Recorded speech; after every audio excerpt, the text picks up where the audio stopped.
طبعا ولكل مرتبة ماذا؟ حكم. الأحكام ما تترتب على كل مرتبة بشكل واحد.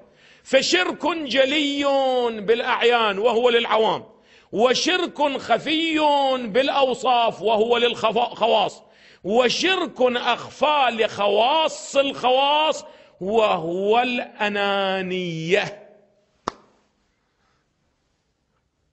هذا هو الشرك الجلي كان عند إبليس الذي أوقعه ماذا؟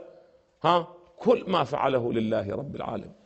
ولهذا يقولون الذي أسقط إبليس وطرده ولعنه وأخرجه من الرحمة الإلهية مو لأنه لم يسجد فقط، هذا نعم كان، ولكنه هو أكو ما يسجدون، وإنما قال أنا خير منه فقط. هذه شنو قال؟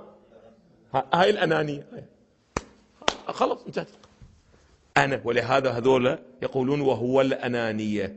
وتوبته هي الفناء.